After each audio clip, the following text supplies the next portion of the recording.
One of the first films to use the Vitaphone was The Jazz Singer, starring a very famous and popular performer called Jolson.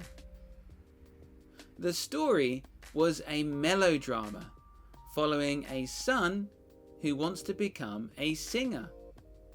However, his parents are both very religious and disappointed with his chosen career. The story of the film is not what makes it so interesting. What made the film so famous are the scenes in which we hear the characters talk and, more importantly, sing. There are several scenes with synchronized sound.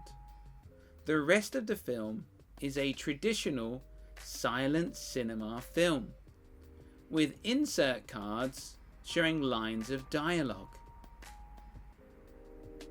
In all of the sound scenes, we hear our main character sing. One example is him sitting at the piano, singing to his mother. Another is a traditional Jewish religious service, and perhaps the most memorable and possibly most uncomfortable to watch today is a live performance for which Jolson's character, Jackie Rabinowitz, becomes a singing minstrel and performs on stage, wearing dark face paint to make him look like an African American. The climactic scene does seem inappropriate today, and modern audiences may think less of the movie. But the film is still very important to cinematic history. It is one of the first features with synchronized sound, and helped make the technology so popular today. Limitations of synchronized sound. In past units, we have seen how earlier films by people like Edwin S. Porter had used camera movements to tell a story. The close-up was also used to show the expressions on actors' faces, which let the actors show us what their character was feeling without having to speak.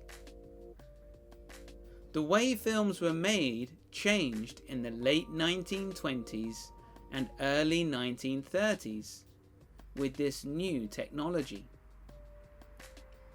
The camera used for the Vitaphone was very big and very noisy.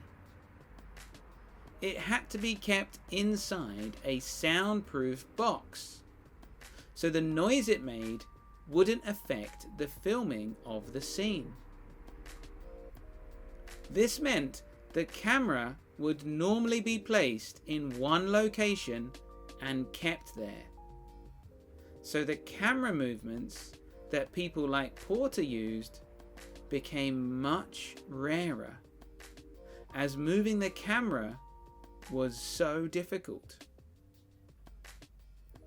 Furthermore, the microphones were not as good as the technology we use today.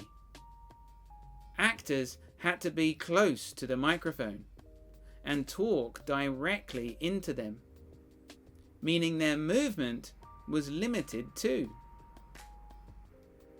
This made close-ups much more difficult. So while we may think of synchronized sound as improving cinema, you could argue that at the beginning it made movies far simpler than some silent films.